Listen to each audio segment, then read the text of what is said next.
우리 오늘 함께 보실 하나님의 말씀은 히브리서 1장 3절의 말씀입니다. 히브리서 1장 3절의 말씀, 한 절의 말씀 우리 한 목소리로 함께 읽도록 하겠습니다. 히브리서 1장 3절입니다. 함께 읽겠습니다. 이는 하나님의 영광의 광채시오 그 본체의 형상이시라. 그의 능력의 말씀으로 만물을 붙드시며 죄를 정결하게 하는 일을 하시고 높은 곳에 계신 지극히 크신 이의 우편에 앉으셨느니라. 아멘. 오늘도 말씀과 기도로 하루를 시작하시는 모든 성도님들을 주님의 이름으로 환영하고 축복합니다. 히브리서 기자는 계속해서 예수님이 어떠하신 분인지에 대하여 말씀해 주고 있습니다. 사실 아직까지는 이제 시작 단계, 이거 본격적으로 이제 말씀을 펼쳐 나가진 않고 예수님이 이런 분이시다라고 조금 전체적으로 말하는 느낌을 가지고 있습니다. 이렇게 예수님에 대해서 말씀하시는 어떤 예수님을 높이는 이런 모습은요, 다른 서신서에서도 볼 수 있긴 합니다. 골로새 1장 16절에 보시면 만물이 그에게서 창조되되 하늘과 땅에서 보이는 것들과 보이지 않는 것들과 혹은 왕권들이나 주권들이나 통치자들이나 권세들이나 만물이 다 그로 말미암고 그를 위하여 창조되었고. 아멘. 그런데 이렇게 예수님을 높이며 말씀하는 부분의 의도는 그가 우리와 다르신 분이라는 것을 더욱더 강조하기 위함이라는 것입니다. 즉 인간보다 특정하게 몇몇 부분만 뛰어나신 분이거나 그런 존재가 아니라 아주 존재 자체로, 즉 존재 자체로 그분이 얼마나 뛰어나신 분이신지, 완전히 우리와는 다르신 분이신지를 말씀하고 있다라는 것입니다. 히브리서도 이런 맥락에서 예수님에 대한 존재론적 기술이 꼭 필요했다라는 것입니다. 성자 하나님이신 예수님께서 성경에 기록된 어떠한 인물들보다, 인간들보다 뛰어나신 분이심을 명확히 기록할 때 그분의 위대하심이 앞에 다른 어떠한 것과 비교하는, 아니 동등되게 여기는 그런 우를 범치 않을 수 있기 때문이라는 것이죠. 즉 이렇게 예수님의 위대하심을 나타내야지만 모세나 다윗과 같은 인물과 동등되게 생각하는 그런 우를 범하지 않을 수 있다라는 것입니다. 그리고 어저께도 말씀드렸듯이 이런 고난과 환난 가운데 예수님에 대한 확고한 믿음, 또 예수 그리스도께서 신이라는 사실, 우리와 다른 하나님이시라는 사실은 그들의 믿음을 지켜주는 큰 힘이 되었을 것입니다. 고난과 핍박 속에서 다시 유대인들이 그들의 전통 속으로 유대 그리스도인들이 유대인의 전통 속으로 다시 들어가려는 시도를 다른 방법이 아니라, 그것은 틀린 거야 라는 이런 방법이 아니라, 예수께서, 그들이 섬기는, 그들이 믿는 예수께서 얼마나 크신 하나님이신지 밝힘으로 말미암아 그 믿음을 지켜주고 있다라는 것입니다. 정리해서 말씀드리면 조금 더 높은 분이 아니라 인간으로 오신 예수 그리스도라 할지라도 그 예수 그리스도는 하나님이시며 존재론적으로 창조주이시기 때문에 다른 어떠한 피조물과는 비교할 수 없다라는 것을 말씀해 주고 있다라는 것입니다. 즉 존재론적으로 완전히 다른 모세나 다윗과 같은 사람들이 아무리 뛰어난 믿음을 가지고 위대한 일을 했어도 그저 인간에 불과하지만 예수 그리스도는 다르다는 것을 확연하게 말씀해 주고 있다라는 것이죠. 그렇습니다. 예수님은 신이신 동시에 인간이십니다. 완전한 신이시고 완전한 인간이 되신다라는 것이죠. 그런데 우리는 때로는 예수 그리스도를 인간의 수준까지 끌어내려서 생각하는 경우가 있습니다. 최근 예수님에 대한 친밀감, 그가 함께 하심을 통한 인간적 위로가 강조되기도 합니다. 교회는 예수님을 성도의 아주 친밀한 친구나 상담자, 혹은 답답한 상황에서 얘기할 수 있는, 혹은 어떠한 길을 갈 때 조력자 정도로 생각합니다. 물론 예수께서는 우리의 모든 인생을 돌보시기 때문에 그런 역할을 우리에게 충분히 해 주시기도 합니다. 그런데 우리 인간들이 그런 예수님을 너무 많이 접하다 보니까 예수님을 그런 인간 수준에서만 그냥 내가 답답할 때 얘기할 수 있는 분, 내가 힘들 때 위로해 줄 수 있는 분 정도의, 혹은 그런 분을 하나님으로 섬기기보다는 그냥 내 친구 얘기하듯이 내가 어떤 말할 수 없는 답답한 상황 속에서 그냥 말할 수 있는 사람 정도로만 생각하게 된다라는 것입니다. 예수님이 늘 함께 하심을, 우리 주께서 늘 함께 하심을 강조하는 것은 잘못된 것이라 볼 수는 없습니다. 하지만 그러다 보니 그가 베푸시는 은혜와 사랑, 위로와 소망까지도 인간적인 수준으로 생각하게 된다라는 것이죠. 하지만 그가 베푸시는 위로, 그가 베푸시는 사랑, 그가 베푸시는 소망과 기쁨은 인간이 주는 기쁨과 소망과는 다르다라는 것입니다. 왜냐하면 그는 인간이시지만 하나님이시기에 그가 우리에게 베풀어 주시는 은혜와 사랑, 위로와 소망, 기쁨은 인간이 줄 수 있는 것이 아니라는 것을 우리는 확신해야 한다라는 것입니다. 즉 우리가 예수를 의지하고 예수님과 친밀감을 느끼고 주님을 의지할 때 그냥 단순히 세상에서 얻는 평안이나 기쁨과 소망을 얻으려 하기보다는 세상이 줄 수 없는 참된 평안, 기쁨, 소망을 누리기 위하여 예수를 더욱더 의지하고 바라보고, 아니 예수만을 바라보고 의지할 수 있는 우리가 되어줘야 한다라는 것입니다.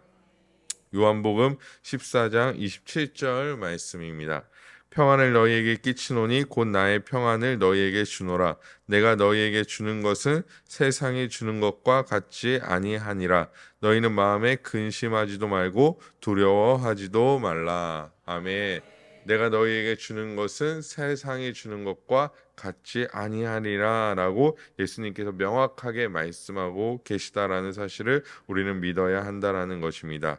우리가 단순히 예수님을 인간적인 수준의 위로자로 생각하여 예수께서 주시는 어떠한 것들을 그냥 인간적인 수준에서 생각하고 판단한다면 우리는 예수 그리스도를 신으로 또 우리의 하나님으로 여기기보다는 그저 우리의 만족을 채워주는 도구로 생각하는 교만을 범할 수밖에 없기 때문이라는 것이죠. 그럼 오늘 본문을 자세히 살펴보면서 우리에게 계시는 예수님이 어떠하신 분인지 함께 살펴보도록 하겠습니다. 먼저 3절 초반부를 보면 그를 영광의 광채라고 말씀하고 있는 것을 볼 수 있습니다. 물론 하나님의 영광은 눈에 보이지 않으나 설명을 위하여 생각해 보자면 하나님의 영광이 있을 때 그것을 빛나게 해 주시는 분이 바로 예수님이라는 것입니다. 또한 광채라는 단어를 수동적인 의미로 가져와서 쓰면 빛을 반사하다라는 의미로 쓸 수 있습니다. 즉 하나님의 영광의 빛이 있을 때 예수께서 그것을 반사하여 우리에게 보내주신다, 우리에게 비추신다라는 의미로 쓰일 수 있다라는 것입니다. 어찌되었든 이는 하나님께서 그의 영광을 성자이신 예수 그리스도를 통해서만 드러내신다는 점을 보여주고 있습니다. 요한복음 1장 14절 말씀입니다.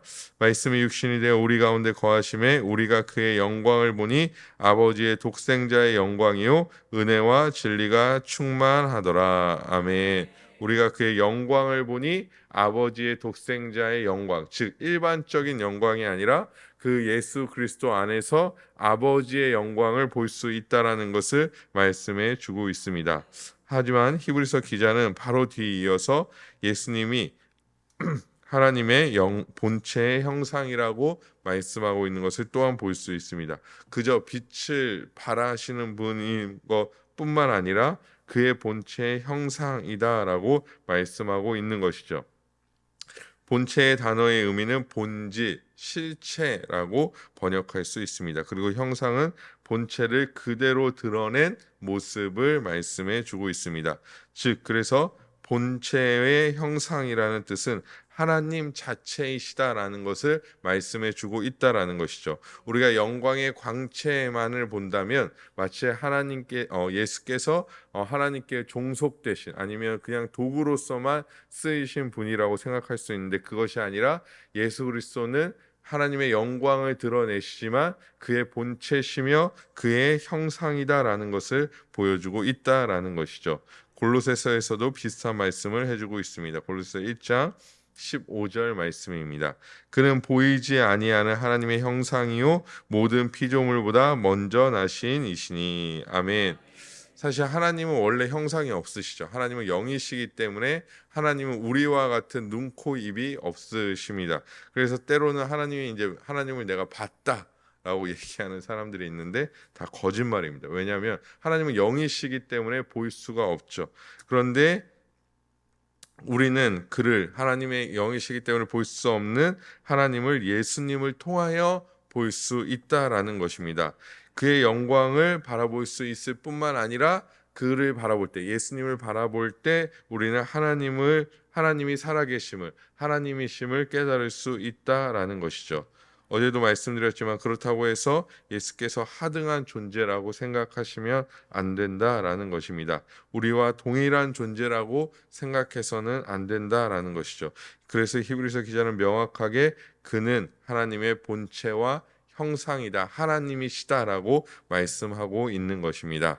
그는 하나님이시며 모든 것의 주관자 되시는 분이라는 사실을 우리에게 더욱더 명확하게 해주고 있다라는 것이죠. 즉 위에서 말한 것과 같이 인간과는 비교도 안 될 정도로 확연하게 존재론적 차이를 말씀해 주고 있습니다.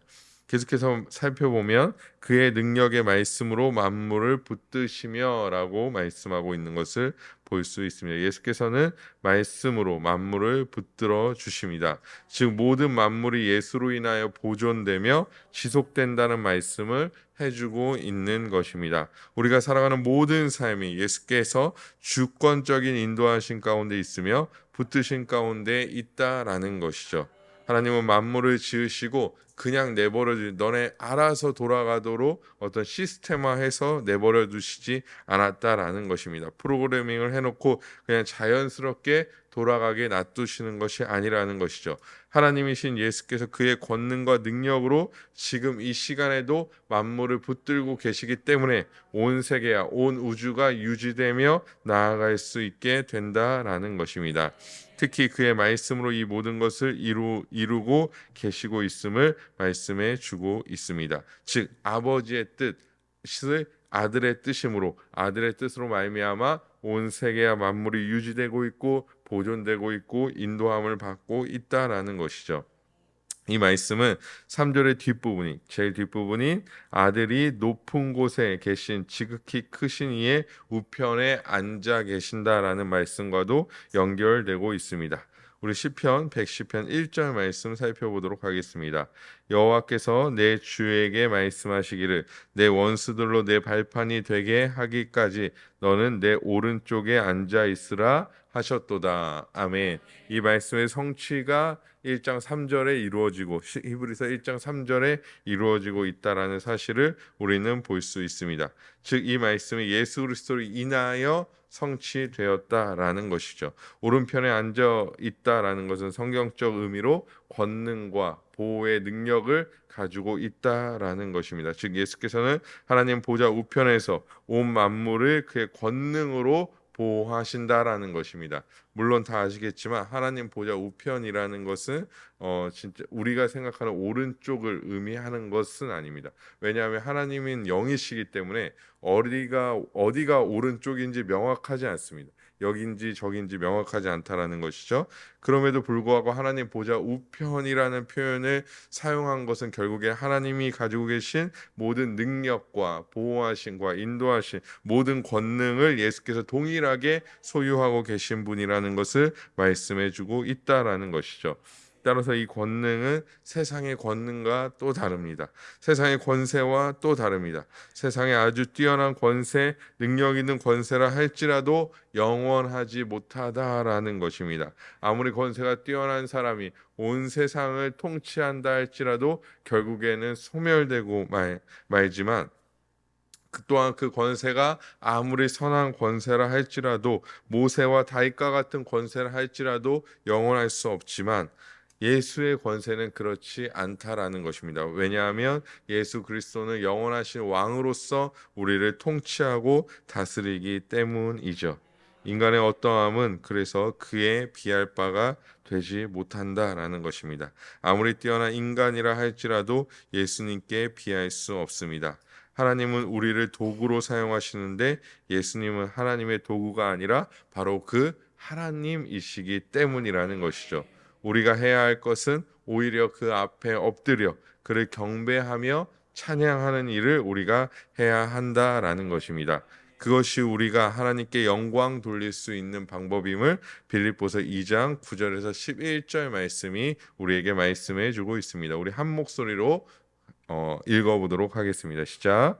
이러므로 하나님이 그를 지극히 높여 모든 이름 위에 뛰어난 이름을 주사 하늘에 있는 자들과 땅에 있는 자들과 땅 아래에 있는 자들로 모든 무릎을 예수의 이름에 꿇게 하시고 모든 입으로 예수 그리스도를 주라 시인하여 하나님 아버지께 영광을 돌리게 하셨느니라. 아멘.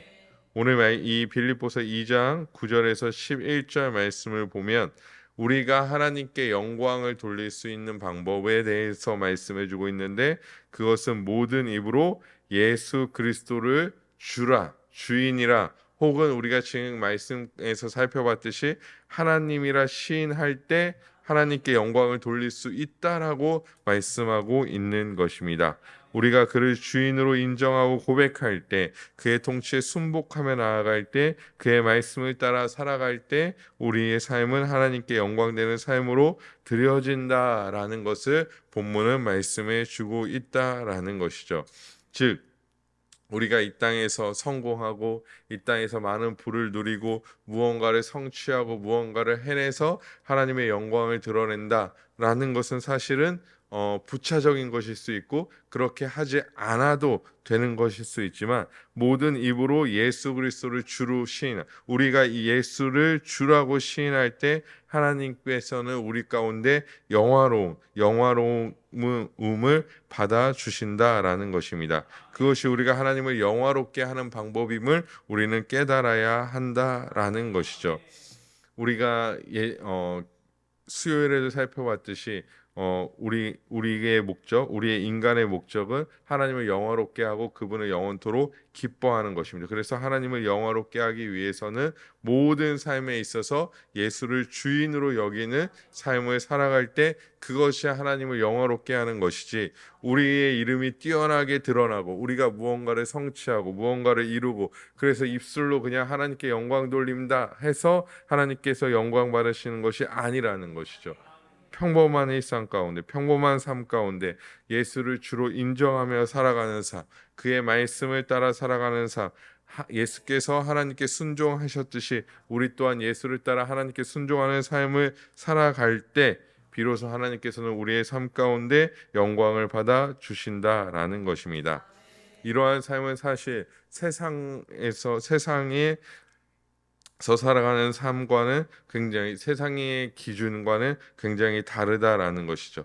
많은 세상 사람들은 자기의 영광을 위하여 살아가기도 하고 또한 다른 자들의 영광을 위해서 살아갈 때도 무언가를 성취하려 한다라는 것입니다. 그래서 우리가 이러한 삶을 살아갈 때 이런 말씀에 대한 삶, 예수 그리스도를 주로 시인하는 삶을 살아갈 때 많은 사람들은 그러한 삶에 주목하지 않고 많은 사람들은 그러한 삶을 인정해 주지 않는다라는 것이죠. 하지만 하나님께서는 그런 세상 사람들이 인정해 주지 않는 삶을 통해서도 영광 받으시는 분이 바로 하나님이시라는 것입니다. 그렇게 우리의 삶을 보존하신다는 사실을 우리는 믿어야 한다라는 것이죠. 그래서 하이델베르크 교리문답은 인간의 유일한 위로는 우리가 사나 죽으나 그리스도의 것이라는 사실에서 비롯된다라고 말하고 있습니다. 로마서 14장 8절의 말씀입니다. 우리 한 목소리로 읽어보도록 하겠습니다. 시작. 우리가 살아도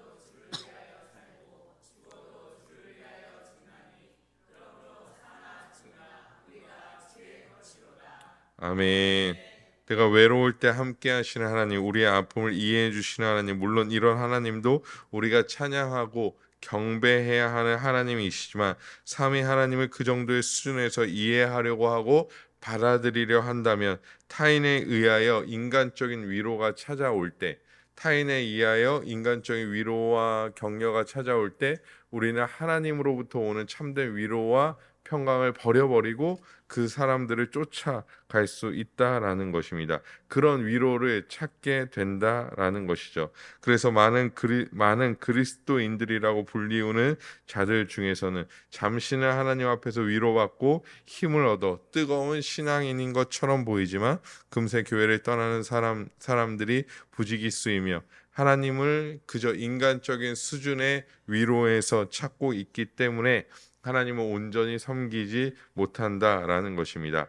사실 제가 이제 청년 사역을 오래 하다 보면 이런 일을 아주 쉽게 찾을 수 있는데 어떤 일이냐면 남자친구랑 헤어지거나 여자친구랑 헤어지면 교회에 엄청 열심히 찾아오. 그리고 그 안에서 눈물 흘리고 회개하고 예수님 만나고 경험하고 막 그러다가 갑자기 남자친구나 여자친구가 전화 와서 우리 다시 만날래 하면 언제 그랬냐는 듯이 교회를 떠나고 예수님을 떠나고 그 안에서 위로를 찾는다는 것이죠. 제가 우스갯소리로 말씀드렸지만 많은 신앙인들이 이런 모습을 보이고 있다라는 것입니다. 왜 그렇습니까? 예수 그리스도의 그 위로와 예수 그리스도의 사랑을 인간 수준에서 생각하고 우리가 하는 신앙생활조차 그저 우리의 열심으로 우리의 능력으로 우리의 무언가로 이렇게 해내면 하나님께서 영광 받으시겠지라고 생각하기 때문이라는 것이죠. 제가 방금 전에 하이델베르크 교리 문답에 대하여 말씀드렸는데요. 우리의 참된 위로도 그렇다라는 것입니다. 인간적인 어떠한 체험을 예수께 얻는 것이 아닌 우리가 그 안에 이미 있고 그 안에 있어서 우리가 어떤 상황이든지 상관없이 그 안에 있기에 평안을 누리고 위로를 받고 새 힘을 얻을 수 있다는 사실을 깨달아야 한다라는 것이죠. 우리가 예수를 주로 시인할 때 우리에게 찾아오는 위로와 평강, 즉 우리가 사나 죽으나 예수 그리스도의 것이라는 사실이 우리에게 참된 위로와 사랑이 된다라는 사실을 우리는 고백해야 한다라는 것입니다. 오로지 우리가 하나님이신 예수 그리스도의 것이라는 사실, 특별히 우리가 살아갈 때에도 뿐만 아니라 죽어서도 우리가 이 땅 가운데 생을 마감해서도 그 누구도 끊을 수 없는 놀라운 사랑에 붙잡혀 있다는 사실이 우리의 평범한 삶에 바꿀 수 없는 위로가 되어야 하며 이것이 참된 믿음의 사람의 모습이라는 것입니다. 이러한 은혜를 우리에게 허락하시기 위하여 3절 중간에 보면 죄를 정결하게 하시는 일을 하셨다라고 기록하고 있는 것을 볼 수 있습니다. 우리는 예수께서 죄를 정결하게 하셨다고 하면 십자가의 사랑 그리고 낮아지심을 생각합니다. 사실 저는 이런 생각에 이런 교리적인 의견에 전적으로 동의합니다. 하지만 죄를 정결하게 하시는 일을 누가 하실 수 있습니까? 우리가 할 수 있나요? 우리는 할 수 없습니다. 죄를 정결하게 하시는 일을 모세나 다윗이나 교황이나 목회자나 아니면 어떠한 인간이 담당할 수 없다라는 것입니다. 구약의 대제사장이 드리는 제사도 매년 행해야 했습니다. 왜냐하면 대제사장이라 할지라도 완벽하지 않으며 그 제물은 완벽하지 않으며 또한 그 죄를 정결하게 하는 일이 완전히 해결되지 않았기 때문입니다. 하지만 예수님은 그 일을 단번에 이루셨습니다. 히브리서 10장 10절의 말씀입니다. 이 뜻을 따라 예수 그리스도의 몸을 단번에 들이심으로 말미암아 우리가 거룩함을 얻었노라. 로마서 6장 10절의 말씀입니다. 그가 죽으심은 죄에 대하여 단번에 죽으심이요 그가 살아나심은 하나님께 대하여 살아 계심이니. 아멘. 여기서 주목해야 할 것은 단번에 죽으셨다라는 것입니다. 단번에라는 것은 완벽하게 한 번에 모든 것을 이뤘다라는 의미를 가지고 있다라는 것이죠. 예수 그리스도의 십자가는 단번에 우리의 구원을 이루신 줄 믿습니다. 그의 죽으심이 그리스도의 비하, 즉 낮아지심 상태에서 이루어졌지만 그 일을 단번에 이루실 수 있는 분도 오직 하나님이신 예수 그리스도밖에 없다라는 것을 우리는 잘 알고 있습니다.